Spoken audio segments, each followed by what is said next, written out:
이제 다 함께 우리 하나님 아버지 앞에 2024년도 7월 둘째 주 주일 예배를 8월 첫째 주 주일 예배를 하나님께 올려드리겠습니다. 8월 4일 주일 예배 하나님 앞에 올려드리겠습니다. 함께 우리 사도신경으로 신앙을 고백드리겠습니다. 전능하사 천지를 만드신 하나님 아버지를 내가 믿사오며 그 외아들 우리 주 예수 그리스도를 믿사오니 이는 성령으로 잉태하사 동정녀 마리아에게 나시고 본디오 빌라도에게 고난을 받으사 십자가에 못 박혀 죽으시고 장사한 지 사흘 만에 죽은 자 가운데서 다시 살아나시며 하늘에 오르사 전능하신 하나님 우편에 앉아 계시다가 저로서 산자와 죽은 자를 심판하러 오시리라. 성령을 믿사오며 거룩한 공예와 성도가 서로 교통하는 것과 죄를 사하여 주시는 것과 몸이 다히 사는 것과 영원히 사는 것을 믿사옵나이다. 아멘. 나 같은 죄인 살리신 주 은혜에 놀라와 잃었던 생명 찾았고 광명을 얻었네.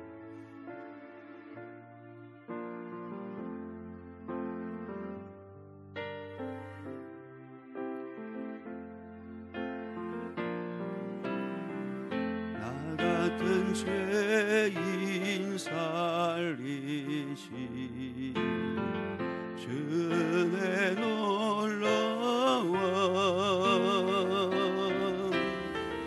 잃었던 생명 찾았고 광명을 얻었네. 큰 죄악에서 건지신 주의 고마워.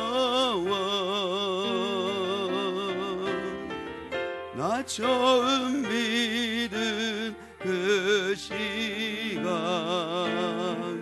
귀하고 귀하다. 주 찬양 주 찬양 내 마음 다해 주 찬양 주 찬양 내 생명 다해.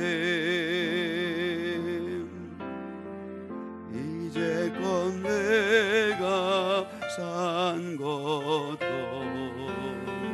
주님의 은혜라. 나를 장차 본향에 인도해 주시리. 거기서 우리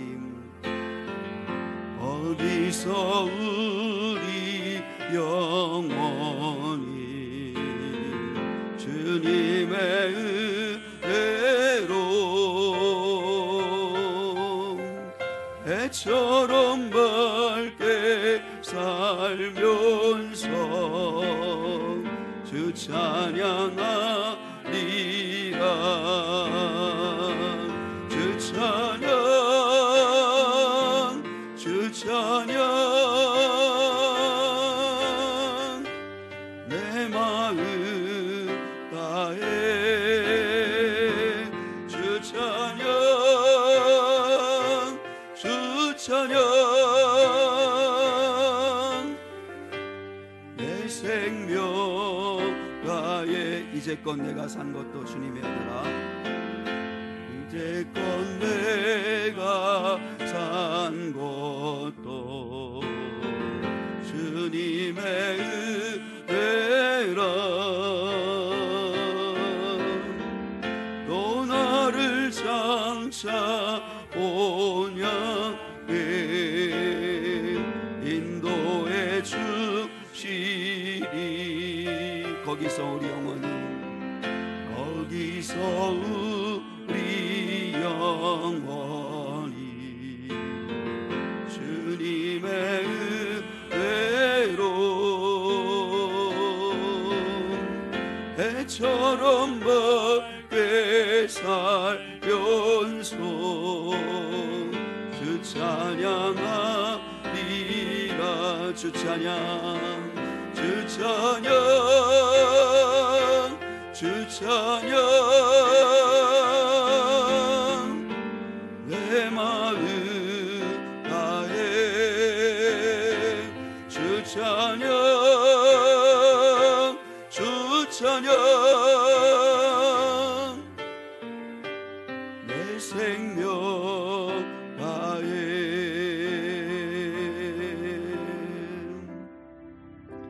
우리 인생 여정 끝날 때까지 매일 발걸음마다 예수 인도하셨다고, 예수님께서 나를 구원하셨다고 우리가 고백하면서 살아갈 수 있기를 원하는 마음으로 이 찬양 드리겠습니다. 내 일생 여정 끝내요.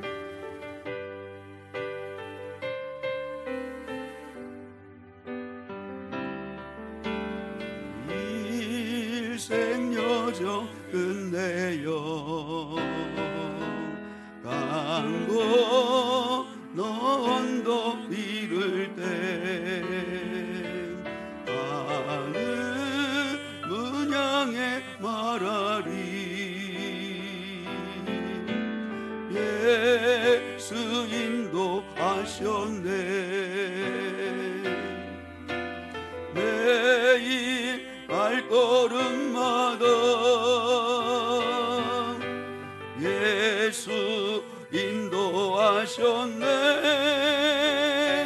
나의 무거운 죄짐을 모두 벗고 하는 것 예수 인도하셨네.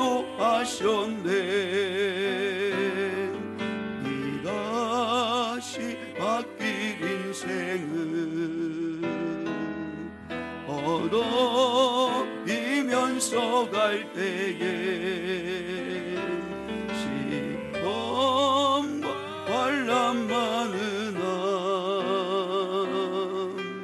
예수 인도하셨네.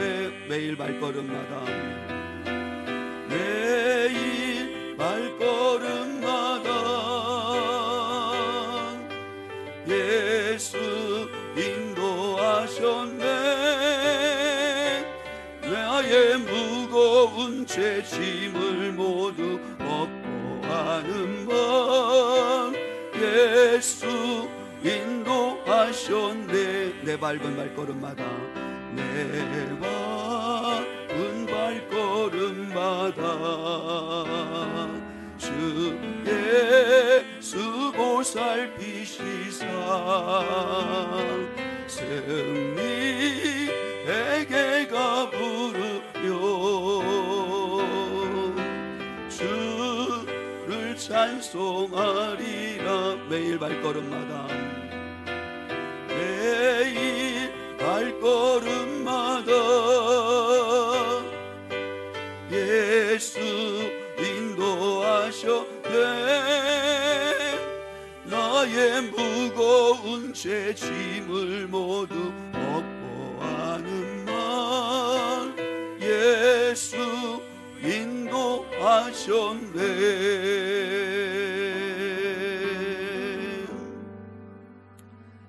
이 시간 예배를 위해서 우리 김윤수 권사님께서 기도 인도해 주시겠습니다. 함께 마음 모아서 여러분 아멘으로 화답하면서 기도드리겠습니다.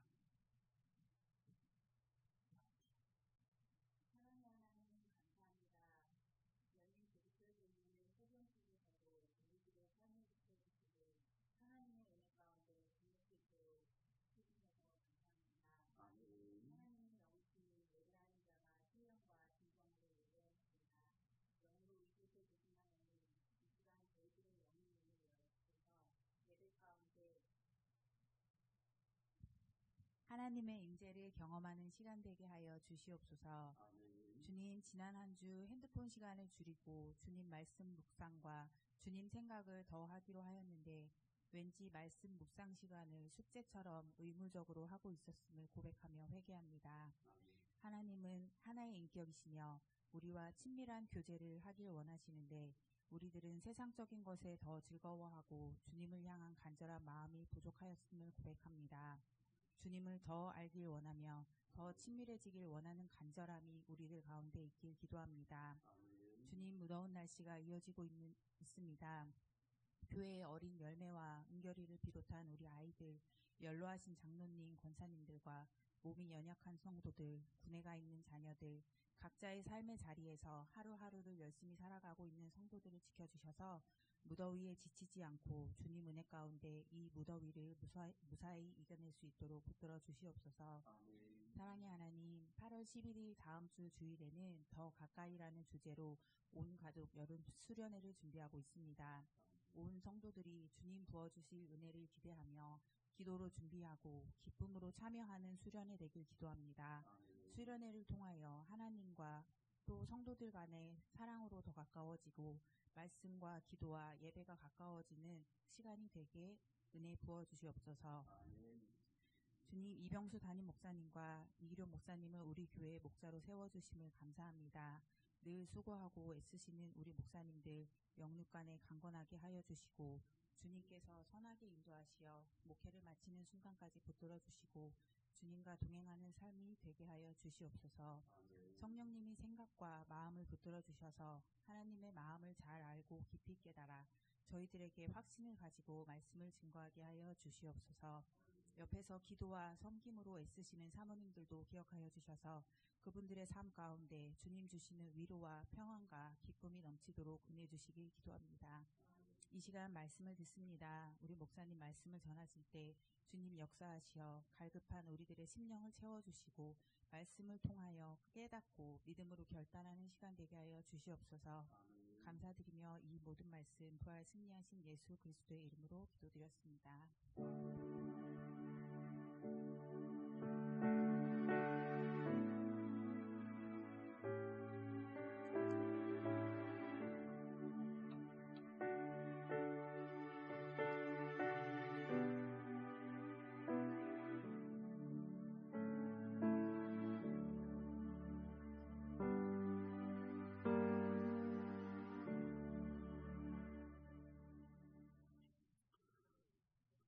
오늘 주일은 성령 강림 12번째 주일이면서 8월 첫째 주 주일입니다.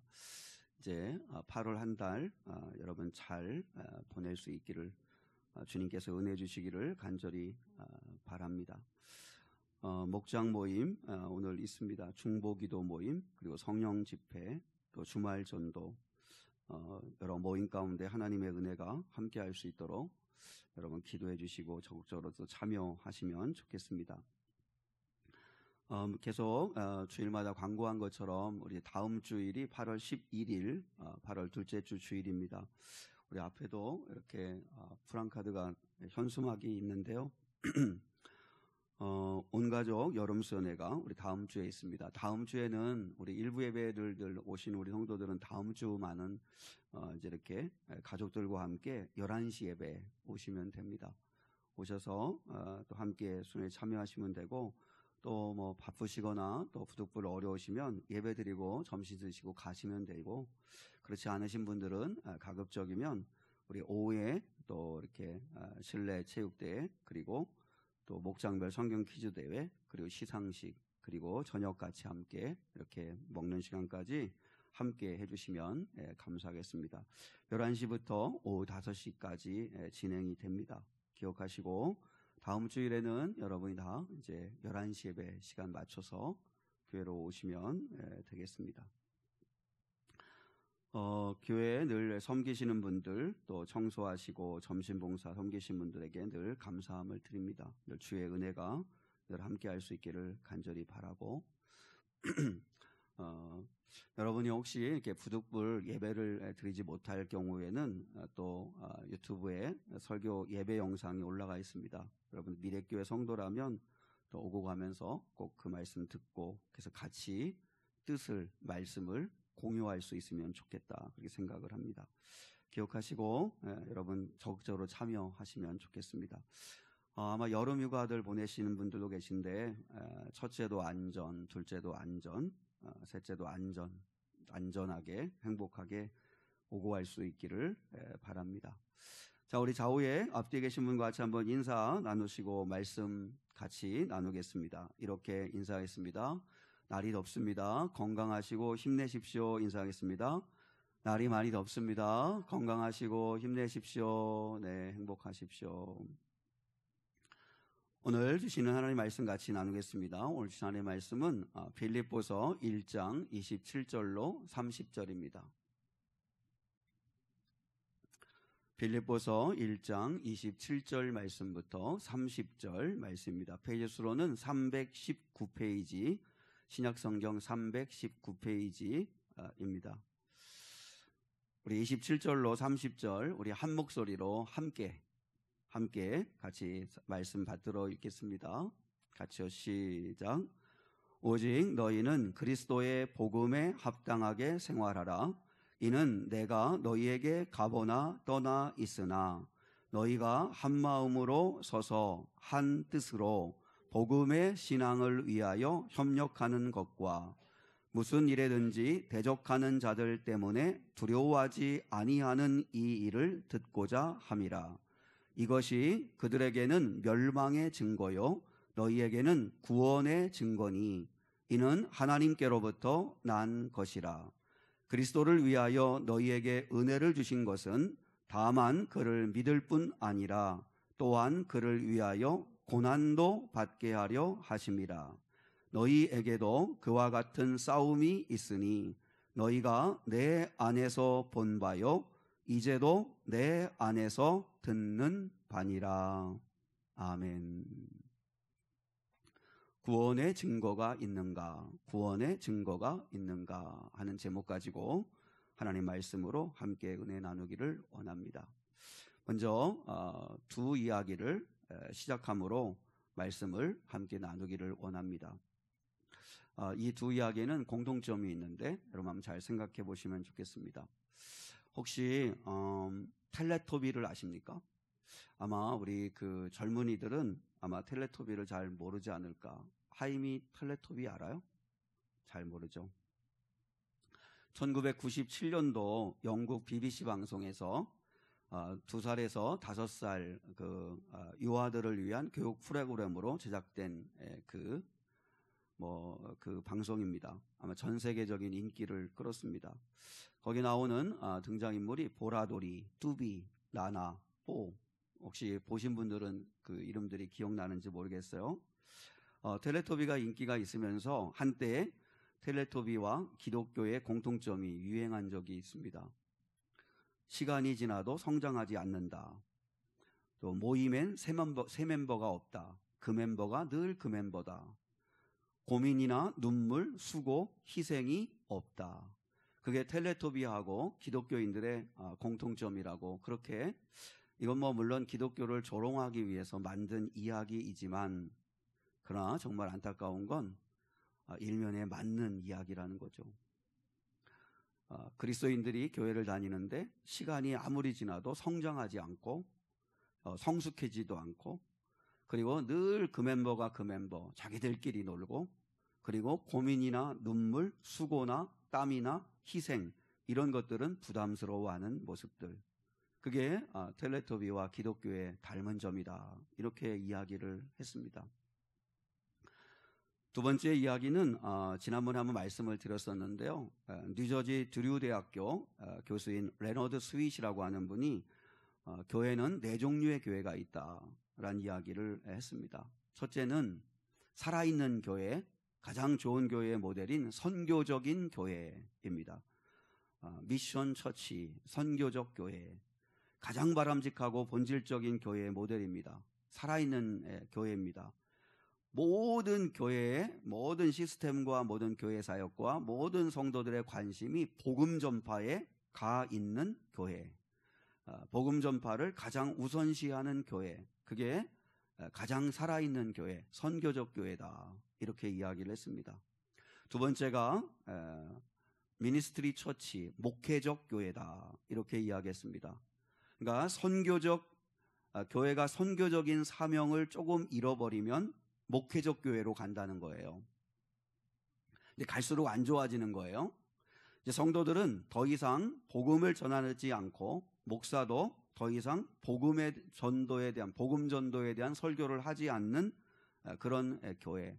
목회자나 교인들이 영혼 살리는 일과 복음 전파하는 일에는 관심이 없게 되고 그냥 있는 교인들을 관리하는 차원에서의 교회가 된다는 거죠.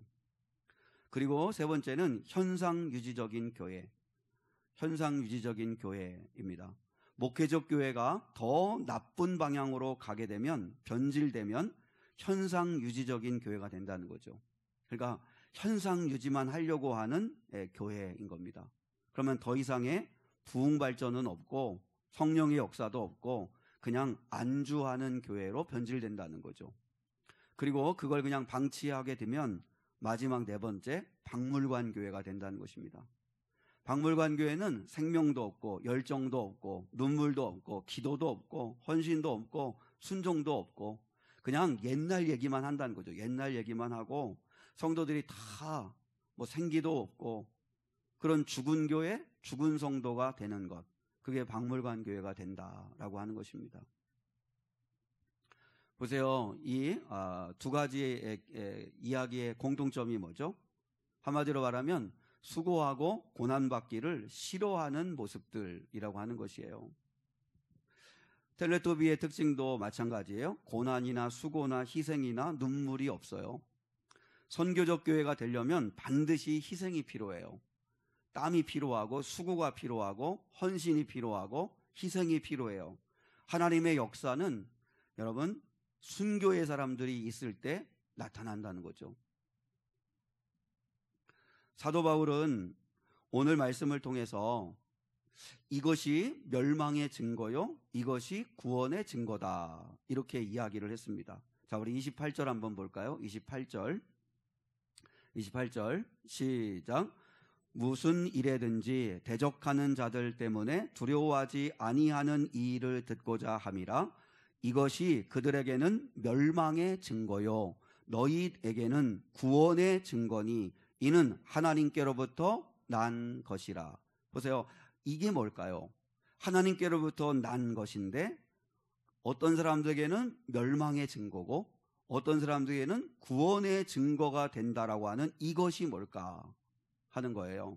이제 그건 앞뒤절을 말씀을 우리가 참고하면 보는데 이게 구원의 증거, 멸망의 증거가 되는 거고 이게 살아있다는 증거고 죽은 증거고 진짜냐 가짜냐의 증거가 되는 게 이거라는 거죠. 그러면 이게 뭘까? 바울이 말하는 이것 첫 번째는 하나님 나라 시민답게 살아가는가 하는 것입니다. 하나님의 나라 시민답게 살아가는가. 자, 우리 27절을 한 번 더 보겠습니다. 본문 27절 한 번 더 보겠습니다. 시작. 오직 너희는 그리스도의 복음에 합당하게 생활하라. 네, 여기까지만. 여기 보면 첫 번째, 너희는 그리스도의 복음에 합당하게 생활하라. 여기서 생활하라라고 하는 말의 원어 의미가 시민답게 살아라는 뜻입니다. 시민답게 살아라. 그러면 그리스도의 복음에 합당한 시민답게 살아라. 이거를 쉽게 풀면 하나님 나라 시민권자답게 살아라 하는 뜻입니다. 그게 이제 빌립보서 3장에 가면 이제 바울이 너희는 또 하나의 시민권이 있다. 그게 하늘의 시민권이다. 이 얘기를 하거든요. 그래서 오늘은 그걸 다른 말로 얘기하는 거예요. 그리스도의 복음에 합당하게 생활해라. 그러니까 그리스도의 복음을 가진 자. 복음이 뭐예요? 복음은 예수잖아. 예수. 그러니까 예수님을 믿는 사람답게 살아가라. 이제 이런 이야기이죠. 하나님의 나라 시민권자답게 살아가는가. 이게 첫 번째 증거라는 것입니다. 당시에 제가 빌립보서를 서론에서 이야기할 때 말씀드렸었는데 빌립보 도시 자체가 이제 로마 황제가 빌립보라고 하는 도시를 자치도시로 만들고 발전시키기 위해서 그것으로 로마의 태역 장교들을 이주시켜가지고 거기서 정착하여 살게 했습니다. 그래서 세금도 감면해주고 그리고 많은 여러 가지 복지 혜택을 주었던 곳이 빌립보 도시입니다. 그러다 보니까 빌립보 도시에 살아가는 로마 태역 장교들은, 가족들은 내가 로마 시민권자라고 하는 것에 대한 대단한 자부심이 있었어요. 이 당시에는 세계를 지배하는 나라가 로마니까 로마의 시민권자라면 얼마나 대단한 자부심이 있겠어요. 그런 자부심을 가지고 살아가는 사람들을 바울이 보고 그리고 빌립보 교회 교인들에게 하는 거예요. 빌립보 교인들에게 너희가 로마의 시민권이 있든 없든 상관없이 너희는 하나님 나라의 시민권을 가진 자들이다. 로마의 사람들이 로마 시민권을 가지고 있는 것을 대단한 자부심으로 여기듯이 너희는 하나님 나라의 시민권자라고 하는 것을 분명히 알고 그거에 대해서 자부심을 가지고 살아야 된다. 그 이야기를 오늘 바울이 하고 있는 것입니다. 우리는 대한민국 시민권자입니다. 대한민국 시민권자라면 반드시 누리는 특권이 있죠. 그죠? 내가 대한민국 사람이라면 내가 누린 특권이 있습니다. 어디에서든지 대한민국 국가의 보호를 받습니다. 외국에 있다고 할지라도 외국에 있어도 내가 대한민국 국민으로서의 보호를 받습니다. 그래서 대사관이나 영사관으로 피하면 반드시 법적 보호를 받고 돼 있고, 그리고 이 국내에 있을 때도 여러분이 위험할 때 경찰력의 도움을 받을 수 있습니다. 또 우리 여기 우리 기훈이도 있지만 우리가 또 119 구조대원들의 도움을 받기도 하고, 왜냐하면 그건 대한민국 국민으로서 누리는 특권들이죠.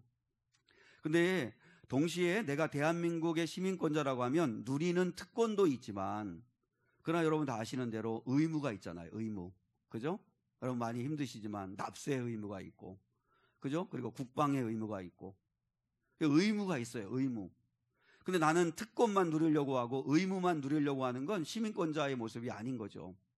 반드시 시민권자라면 특권도 있지만, 특권도 누리지만, 그러나 동시에 부담, 의무는 부담이죠. 그럼에도 불구하고 그 부담을 떠 안아야만 된다는 거죠. 여러분, 아무리 원한다고 해서 외국인이 대한민국 국군이 될 수는 없습니다. 우리가 물론 한국의 대한민국의 시민권자로서 그 젊은이들이 군대에 가는 걸 많이 힘들어하기도 하지만, 그러나 역으로 생각하면 시민권자이기 때문에 군대에 갈 수 있는 거예요. 아무리 외국인이라고 할지라도 여러분 대한민국 국민이 아니면 군대에 갈 수 없어요.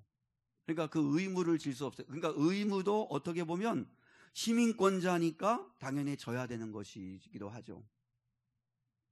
그렇게 보면 우리가 미래교회 교인이다. 내가 미래교회에 속한 교인이다. 그 매슬로우의 인간의 5단계의 욕구가 있잖아요. 그 가운데 애정의 욕구가 있고 소속의 욕구가 있잖아요. 사람은 누구나 다 소속감을 가지고 살기를 원하는 거예요. 내가 어디에 속해 있다. 거기서 내가 사랑받고 거기서 내 존재 가치가 존귀해지기를 바라는 게 인간의 욕구인데, 근데 그런 의미에서 볼 때 권리만 누리려고 하면 안 되고 반드시 의무를 감당해야 되는데, 여러분이 미래교회 교인이다. 내가 미래교회 목사고 직분자다. 그러면 권리도 있고 특권도 있지만 그러나 의무도 있다는 거죠. 의무. 내가 성도로서의 의무, 그리스도인으로서의 의무, 미래교회 교인으로서의 의무가 있는 거죠. 그러면 하나님 나라의 시민권자로서의 의무 중에 하나가 뭐냐면 복음 전도를 위해서 협력하는 거라는 것입니다. 자, 우리 27절에 한번 다시 27절을 볼 텐데 그 맨 뒷부분을 여러분이 좀 주목하면 좋겠습니다. 같이 한번 읽겠습니다. 시작. 오직 너희는 그리스도의 복음에 합당하게 생활하라. 이는 내가 너희에게 가거나 떠나 있으나 너희는 한 마음으로 서서 한 뜻으로, 그 다음에요, 복음의 신앙을 위하여 협력하는 것과, 뭐요? 이 말이 무슨 말이죠? 복음은 아까 뭐라고 했어요? 예수님이라고 했잖아요. 예수님. 그러니까 예수님을 전하는 일을 위하여 협력해야 된다, 이렇게 말씀하고 있어요.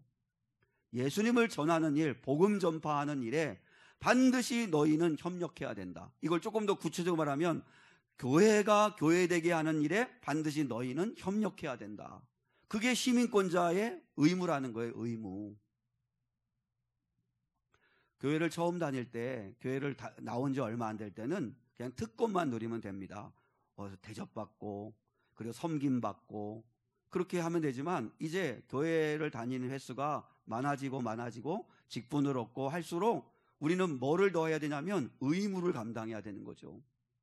그 하나님 나라의 시민권자로서 반드시 감당해야 할 의무가 뭐냐면 예수 전하는 일에 협력하는 것. 이시라고 하는 것입니다. 지금 정말 복음이 얼마나 훼손되고 있어요.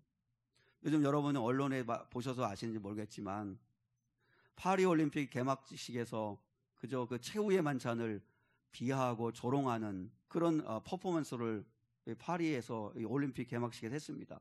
전 세계에 정말 수억 명이 봤는데, 그래서 예수님이 12명의 제자들과 함께 최후의 만찬을 하는 그 성화, 여러분 다 기억나시잖아요. 근데 거기에 동성애자들, 트랜스젠더들 이런 사람들이 앉아가지고 같이 한 상에서 먹고 마시는 것처럼 퍼포먼스를 했어요. 그러니까 다양성을 강조하기 위해서 그렇게 했다는 거예요. 이 지경이 되었습니다. 정말 넌 너무너무 화가 나더라고요.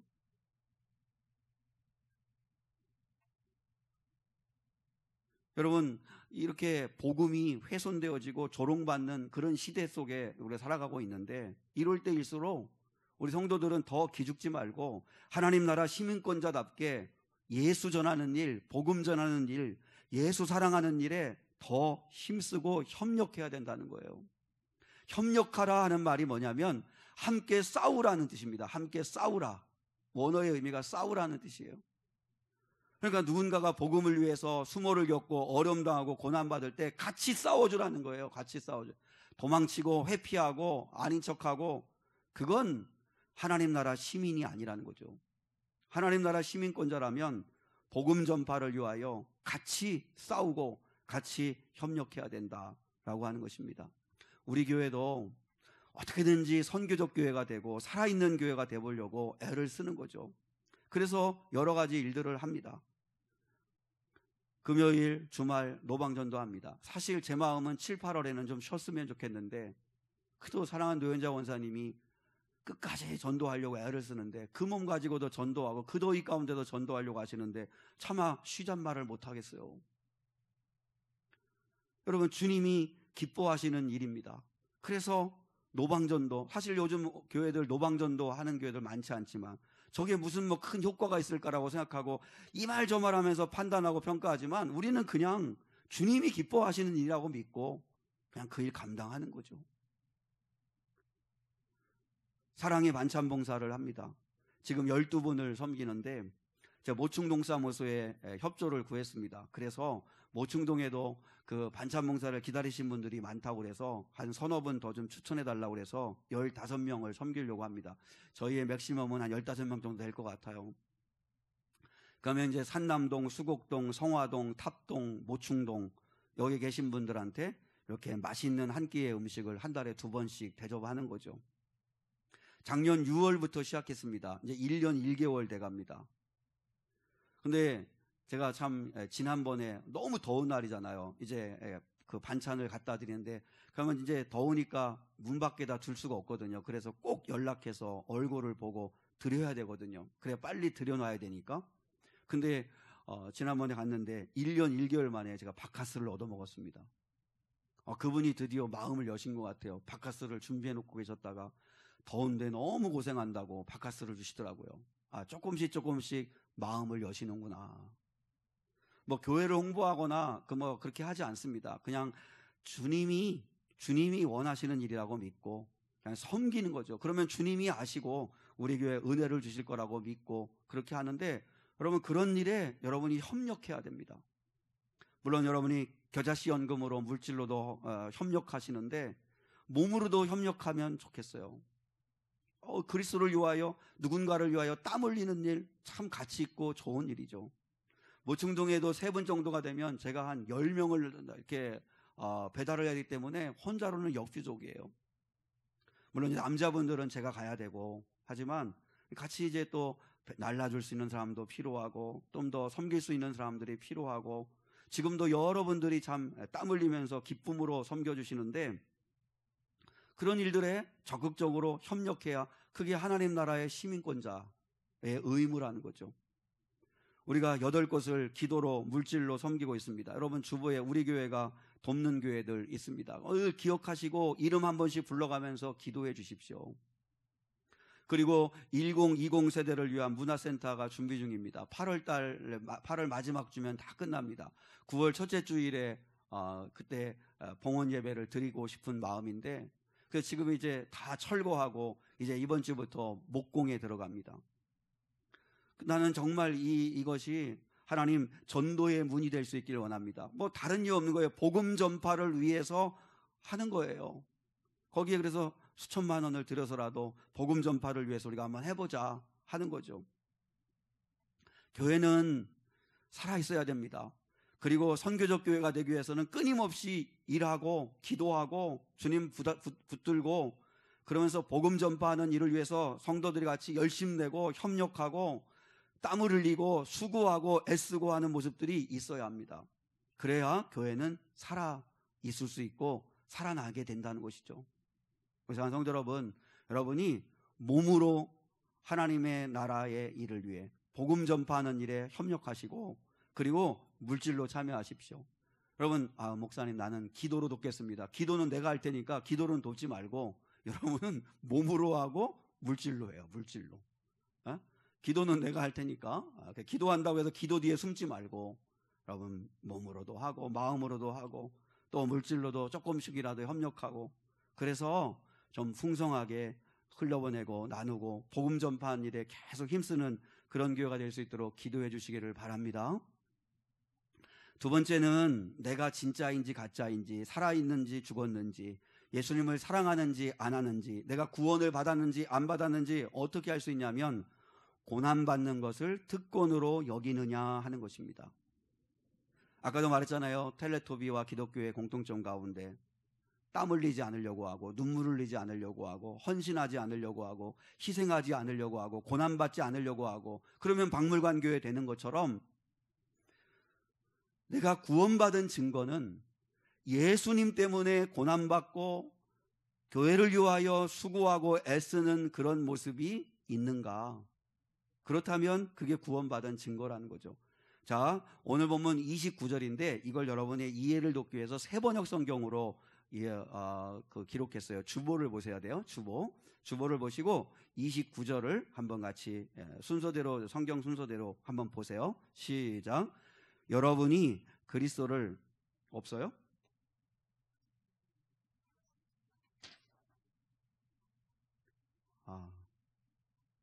미안해요. 제가 저만 써놓고 여러분한테 써드리지 않은 것 같아요. 자, 우리 29절을 그냥 그대로 그러면 읽을게요.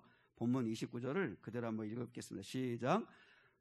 그리스도를 위하여 너희에게 은혜를 주신 것은 다만 그를 믿을 뿐 아니라 또한 그를 위하여 고난도 받게 하려 하심이라. 그죠? 여러분이 그리스도를 믿는다면 그리스도에게 은혜를 받는다면 그러면 그를 믿는 것뿐만 아니라 그를 위하여 고난도 받아야 된다. 이걸 세번역으로 이렇게 번역했어요. 여러분이 그리스도를 믿을 뿐만 아니라 그를 위해서 고난도 받는 것은 그리스도를 위해서 여러분이 받는 특권입니다. 그리스도를 사랑한다면 그리스도가 나의 구원자라고 믿으신다면 주님을 정말 아신다면 그분을 믿고 구원의 은혜를 누릴 뿐만 아니라 그분을 위해서 고난받는 것도 특권으로 여겨야 합니다. 이게 바울의 이야기입니다. 여러분은 그리스도를 위하여 고난받는 것도 특권으로 여겨야 그게 구원의 증거입니다. 이렇게 이야기를 했다는 거죠.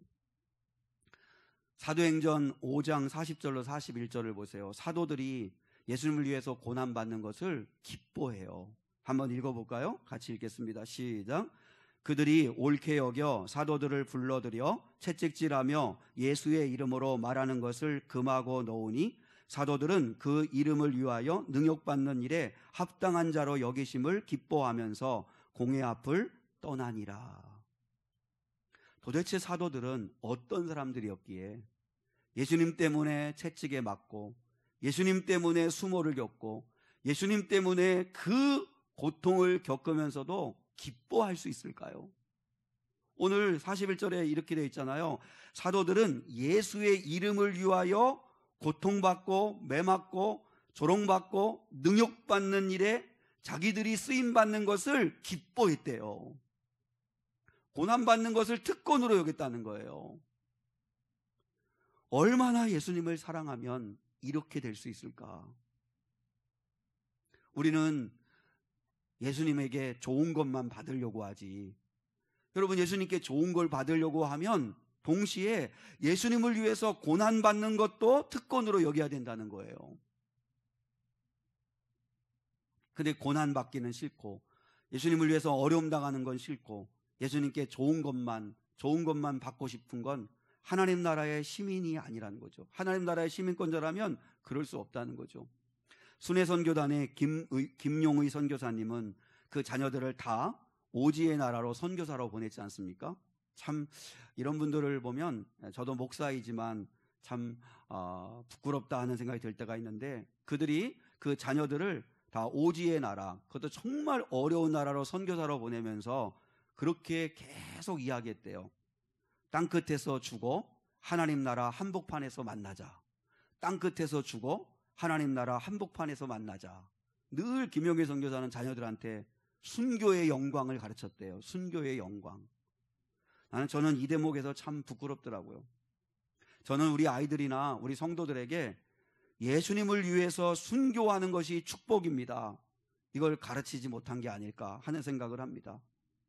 예수님을 위하여 순교하는 거예요. 그게 영광이고 그게 축복이고 그게 특권이고 그게 우리 성도의 마땅한 구원받은 증거라고 하는 걸 정말 가르쳐야 되는데 그러지 못한 것 같고, 저 스스로도 본을 보이지 못한 것 같아서 그저 예수 믿고 축복받고 예수 믿고 잘되고 그저 예수 믿고 그냥 건강해지고 그냥 그렇게만 성도들에게 달콤한 복음만 증거하고 달콤한 복만 이야기한 게 아닐까. 근데 실상은 진짜 구원받은 증거는 예수님을 위해서 고난을 받는 것, 그걸 당연하게 여기고 특권으로 여기는 것, 그게 구원받은 증거라는데 그걸 우리가 나누지 못하지 않았을까.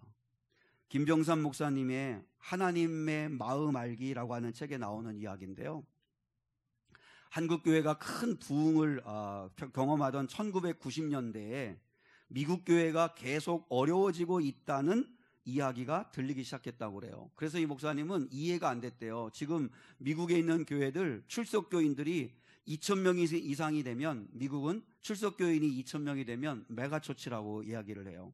대형교회라는 뜻이죠. 메가처치라고 이야기하는데, 근데 1990년대에 50여 곳이 불과하던 메가처치가 1990년대를 넘어서면서 2,000곳 이상으로 늘어났다는 거예요. 근데 그런 현상이 일어나는데 사람들은, 전문가들은 지금 미국 교회가 위기다, 미국 교회가 위기다, 이렇게 이야기를 하는 게 이해가 안 됐다는 거예요. 근데 알고 보니까 전체적인 교인들의 숫자는 점점점 줄어들고 있고, 근데 왜 2,000명 이상 되어지는 메가처치 대형교회는 늘어가고 있는가? 그건 여러분 너무나 간단한 거예요. 작은 교회에 안 가고 큰 교회를 찾기 시작했다는 거예요. 전도는 더 이상 안 되니까 전체 교인 수는 줄어드는데, 근데 큰 교회는 더 커지는 현상이 일어나는 거예요. 왜 그러냐면 작은 교회 다니던 사람들이 큰 교회로 다 옮겨가는 거예요. 왜 그러면 작은 교회에서 큰 교회로, 작은 교회 안 가고 작은 교회 다니던 사람들도 너무나 미련 없이 너무나 쉽게 큰 교회로 옮겨가는 현상들이 벌어지는가? 그 교인들의 가치 기준이 편리함이라는 것입니다. 편리함. 그래서 미국 교회는 끝났다, 미국 교회는 이제 위기다, 이런 이야기들을 하기 시작했다는 거예요. 왜요? 교인들이 다 하나같이 뭐를 하기 싫어하는 거예요? 부담 갖기 싫어하고, 짐지기 싫어하고, 고난받기 싫어하고, 편리함을 따라가는 거예요. 교육 프로그램 잘 돼 있고, 시스템 잘 갖춰 있고, 시설 잘 갖춰져 있고, 가서 예배드리기 편하고, 주차하기 편하고, 나한테 편리하고 좋으니까 가는 거예요. 근데 여러분, 지금 한국교회, 지금이 아닙니다. 이미 2000년 전, 2000년도가 되면서부터 한국교회도 전체 교세는 지금 팍팍팍 줄어듭니다. 그런데 큰 교회는 더 커집니다. 왜 그럴까요? 교인들이 작은 교회를 떠나서 큰 교회로 옮겨가는 현상들이 수평이동이라고 얘기하죠. 안 나가는 교인들 많고, 그리고 나가더라도 큰 교회를 찾아가는 교인들 많아지죠. 그러니까 실개천은 다 메말라 가는 거죠. 근데 여러분, 실개천이 메마르면 조금 있으면 강도 메말라 갑니다. 그럼 한국교회가 전체가 무너지는 거죠. 불행하게도요, 한국교회 성도들의 교회 선택의 기준, 신앙의 기준이 사명, 하나님, 복음전도, 헌신 이런 게 아니고 편리함입니다. 나에게 얼마나 편리한가, 나에게 얼마나 도움이 되나, 그 교회가 얼마나 나에게 도움이 되고 유익이 되나, 이익이 되나, 그게 판단의 기준입니다. 우리 교회 교인들한테 내가 들어보지는 않았는데 성도들 중에 그럽니다. 목사님 너무 부담 주지 마세요.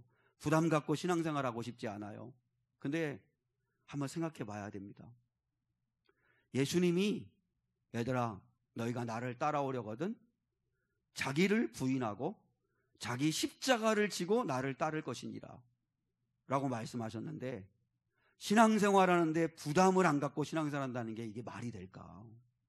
말이 안 되잖아요. 예수님은 십자가를 지고 따라오라고 했는데 나는 십자가 지는 거 부담스럽고 헌신하는 거 부담스럽고 자꾸 뭔가 요구하는 거 나 부담스럽고 그냥 내버려둬서 내가 하고 싶은 대로 그냥 신앙생활하게 내버려뒀으면 좋겠고 편리하게 편안하게 신앙생활했으면 좋겠다. 그게 과연 가능한 건가? 그건 가능하지 않은 거잖아요.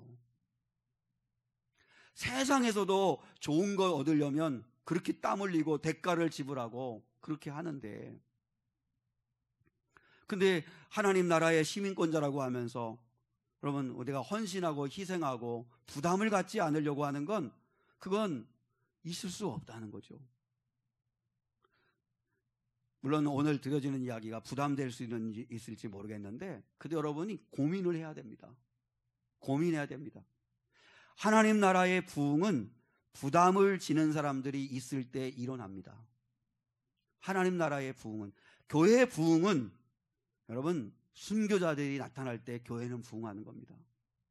근데 누구도 순교하려고 안 하고 누구도 헌신하려고 안 하고 누구도 부담 갖지 않으려고 하고 누구도 짐지지 않으려고 하고 땀 흘리지 않으려고 하면, 눈물 흘리지 않으면 교회는 절대로 부흥할 수 없습니다. 왜냐하면 하나님은 눈물과 땀과 희생과 헌신과 순교와 그것을 제물로 받으셔서 역사하시는 분이시거든요. 한국교회의 부흥의 원인이 뭐였어요? 여러분 서울 양화진 선교사 묘역에 가보세요. 그곳에 묻힌 사람들, 그 선진국 나라, 잘 먹고 잘 살 수 있는 나라에서 그 가난한 나라, 이 풍토병 많은 나라, 이 조선에 와서 순교자가 되면서까지도 복음을 전한 그분들 때문에 한국 땅이, 한국교회가 이렇게 부흥할 수 있었는데, 여러분 그분들은 이 땅에 살려고 오신 분들이 아니었어요. 그분들은 이 땅에 죽으려고 오신 분들이었어요. 그분들은 왕복 티켓 끊고 안 왔어요. 원웨이 티켓, 그냥 편도 티켓 끊고 이 땅에 죽으려고 오셨어요. 그래서 죽었어요. 그 죽음의 순교의 열매 때문에 한국교회가 부흥하게 된 거였어요. 예전에 사회주의 공산국가인 그 공화국의 국가였던 소련이라고 했잖아요. 지금 소련이 이제 다 뭐 무너져서 이제 다 흩어져가지고 러시아 뭐 이제 여러 가지 이렇게 독립국가들이 세워졌는데, 그 소련이 있었잖아요. 그 소련을 두고 한 신학생이 신학교수에게 물었어요. 교수님, 소련 선교가 가능할까요? 이렇게 물었다고 그래요. 그때 이 신학교수님이 그 신학생에게 이렇게 얘기했다고 합니다. 자네가 살아서 돌아올 생각을 하지 않고 소련에 가면 그러면 가능할 거야. 그럼 우리가 마음에 한번 새기고 생각해 봐야 됩니다. 좀 고민을 좀 해보셔야 됩니다. 자네가 살아서 돌아올 생각을 하지 않고 소련에 가서 복음을 전한다면 그러면 가능해. 우리는 살려고 하니까 아무 일도 안 일어나는 거죠. 정말 예수를 위해서 죽을 각오를 하고 교회 부흥을 위해서 정말 땀 흘릴 생각을 하고 그리고 예수님을 위해서 수모를 겪어도 견디고 그래야 역사가 일어나는 건데, 근데 그렇게 하려고 하는 성도들이 점점 없는 거죠. 성도들이 교회를 위해서 수고하고 예수님을 믿는다는 이유로 손해를 보고 수모를 겪는다면 반드시 예수님은 영광 받으실 거고 교회는 부흥할 거고 성도들에게는 하나님이 복을 주실 겁니다. 근데 그걸 우리가 잃어버리고 살아가는 거죠. 제가 지난 주간에 정말 큰 은혜 받은 건 학개서의 말씀입니다. 그래서 새벽 예배 나누고 성령 집회 때도 룻기서 나누다가 그 말씀 나눴었는데요. 제가 크게 은혜 받은 건 두 가지입니다. 여러분 잘 들으십시오. 학개서 1장 3절로 6절을 세번역 성경으로 제가 여러분 주부에 올려드렸는데 한번 같이 읽어보겠습니다. 같이 읽겠습니다. 시작. 학개 예언자가 주의 말씀을 받아 전한다. 성전이 이렇게 무너져 있는데 지금이 너희만 잘 꾸민 집에 살고 있을 때란 말이냐. 나 만군의 주가 말한다. 너희는 살아온 지난날을 곰곰이 돌이켜보아라. 너희는 씨앗을 많이 뿌려도 얼마 거두지 못했으며 먹어도 배부르지 못하며 마셔도 만족하지 못하며 입어도 따뜻하지 못하며 품꾼이 품삯을 받아도 구멍난 주머니에 돈을 넣음이 되었도다. 이 당시에 성전 건축하는 것은 16년 동안 중단되어 가지고 성전의 기초공사만 하다가 성전이 중단된 상태로 방치됐어요. 누구 하나 하나님의 집, 하나님의 나라, 하나님의 교회를 세우는 일에는 관심이 없고 다들 너도나도 자기 집을 세우는 일에만 열심이었었던 때였어요. 그래서 정말 열심히 살았어요. 성도들이 땅 일구고 집 짓고 그러면서 어떻든 간에 잘 살려고 애를 썼어요. 근데 학개 선지자가 이야기하는 거예요. 그렇게 수고하고 그렇게 자기 집을 세우려고 애를 썼는데 너희들 잘 살게 되었느냐. 오늘 6절에서 얘기하잖아요. 씨앗을 그렇게 많이 뿌려도 갑자기 무슨 이렇게 전염병 걸리고 아니면 또 그 식물들 막 그 채소들 막 병 생기고 얼마 거두지 못했고 그리고 먹어도 배부르지 못하고 마셔도 만족하지 못하고 품꾼이 품삯을 받아가지고 그 전대에다 넣었는데 알고 봤더니 전대가 밑 빠진 독에 물 붓듯이 다 빠져나가 버리고 그렇게 되지 않았냐. 여러분 왜 이렇게 된 거죠? 이렇게 된 이유가 뭐냐면 자기 집을 세우는 일에는 열심이었는데 뭐 하나를 놓친 거예요. 하나님의 은혜가 없이는 안 된다는 걸 놓쳤어요. 그래서 시편 127편의 1절을 이걸 놓친 거예요. 한번 볼까요? 127편 1절 시작. 여호와께서 집을 세우지 아니하시면 세우는 자의 수고가 헛되며 여호와께서 성을 지키지 아니하시면 파수꾼의 깨어있음이 헛되도다. 여러분 꼭 기억해야 합니다. 하나님이 세워주지 않으시면 안 됩니다. 그렇게 열심히 사는데도 밑 빠진 독에 물을 붓는 것처럼 남는 게 없고 손해가 되고 오히려 허탈하고 인생이 자꾸 세워지지 않고 어려움 당하는 거예요. 왜 그런가? 여러분 하나님이 학개를 통해서 말씀하셨어요. 하나님의 집을 세우라. 하나님을 붙잡아라. 하나님의 은혜를 구해라. 너희들이 하나님의 일을 하면 하나님이 너희들의 일을 해주실 것이다. 여러분 기억해야 합니다. 내가 내 일을 하면 내 수준밖에 안 되지만 내가 하나님의 일을 하면 하나님이 나의 일을 책임져 주신다는 것입니다. 그게 학개 선지자가 하는 메시지였습니다. 근데 감사하게도 이스라엘 백성들이요 학개 선지자가 하는 이야기를 알아듣고 마음에 감동을 받고 회개해서 성전을 건축하기를 시작했어요. 그래서 산 위에 올라가서 나무를 베어다가 성전을 짓기 시작하는데 그 성전이 얼마나 초라해 보여요. 얼마나 보잘것없어 보여요. 근데 예전에 솔로몬의 성전을 봤던 분들이 있거든요. 솔로몬의 그 화려한 성전, 그 멋진 성전 백향목으로 짓고 그리고 웅장하고 그리고 금으로 다 도배를 하고 그랬던 성전을 보았던 사람들이 볼 때는 너무 초라한 거예요. 그래서 펑펑 우는 거예요. 그때 하나님이 학개 선지자를 통해서 이렇게 말씀하셨어요. 너희가 뭘 보느냐? 너희들 눈에는 어떻게 보이느냐? 보잘것없어 보이지? 초라해 보이지? 그런데 말씀하시는 거예요. 이전의 솔로몬의 영광보다 지금 이 성전의 영광이 더 크리라. 하나님이 말씀하시는 거예요. 너희들 눈에 볼 때는 보잘것없고 초라하고 아무것도 아닌 것 같이 보여도 그러나 이 성전의 영광이 솔로몬의 성전보다 크고 웅장하고 사이즈가 크고 규모가 대단하고 그 성전보다 훨씬 더 크리라. 그러면서 하나님이 약속하신 게 뭔지 아세요? 내가 너희와 함께 있을 거고 그리고 언약의 말과 내 영이 계속 머물러서 역사할 거다. 그럼 여러분 우리가 해야 될 일이 뭐예요? 여러분이 미래교회를 바라볼 때 우리는 상가에 있고 그리고 우리는 많은 사람들이 모이지 않습니다. 우리보다 큰 교회 엄청 많습니다.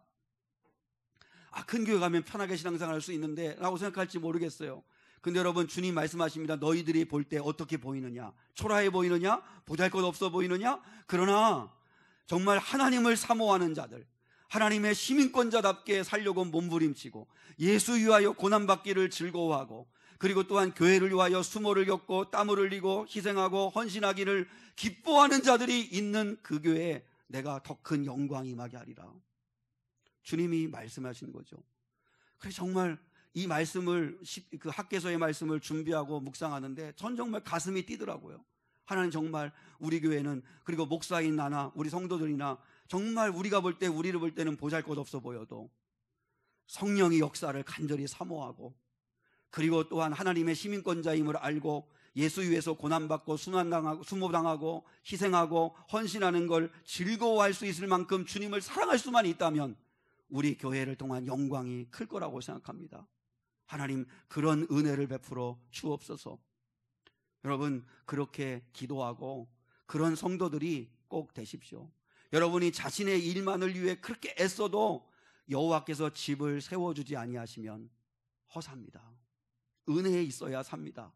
하나님의 은혜 붙들고 살아가는 여러분, 하나님 나라의 시민권자라는 거 잊지 마시고 의무를 다하시려고 애를 쓰시고 복음 전파에 협력하시고 같이 싸워주시고, 그리고 예수님 위하여, 교회를 위하여 땀 흘리고 수고하고 애쓰는 거 절대로 헛된 거 아니라 그건 영광이요 특권이요 하나님의 복의 통로임을 믿으시는 저와 여러분 될 수 있기를 주님의 이름으로 축원합니다.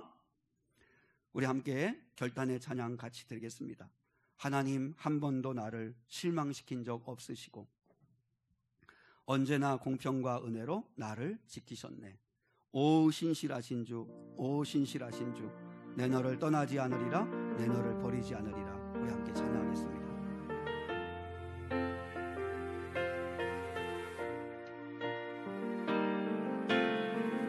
하나님, 한 번도 나를 실망시킨 적 없으시고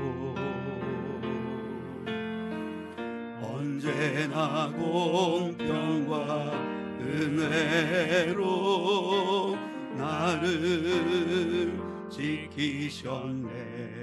지나온 모든 세월들, 지나온 모든 세월들 돌아보아도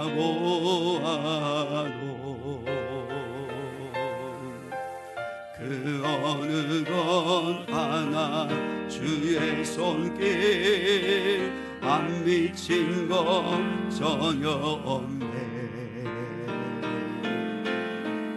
오 신실하신 주,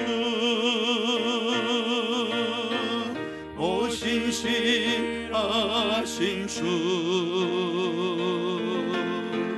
내 너를 떠나지도 않으리라, 내 너를 버리지도 않으리라. 약속하셨던 주님, 그 약속을 지키사 이후로도 영원토록 나를 지키시리라 확신하네. 오 신실하신 주, 오 신실하신 주,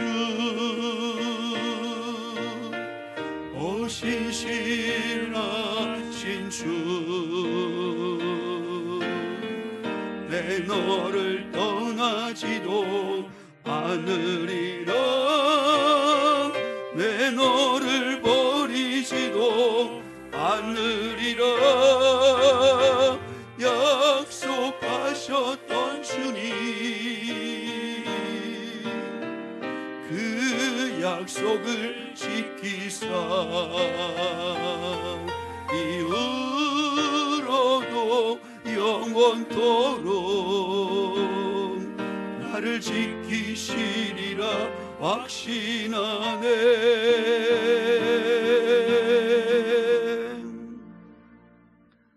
지금은 우리 주 예수 그리스도의 은혜와 하나님 아버지의 무한하시고 크신 사랑과 성령 하나님의 함께 하시며 동행하시며 인도하시며 지켜주시는 은혜가 이곳에서 하나님 아버지 앞에 예배한 하나님의 시민권자임을 알고 의무를 다하며 복음 전파에 협력하며 예수 그리스도를 위하여 몸된 교회를 위하여 희생하며 땀 흘리며 수고하며 애씀이 특권임을 알고 그렇게 살아가기 원하는 예배자들 위에 이제로부터 영원까지 함께 하시기를 간절히 축원하옵나이다. 아멘.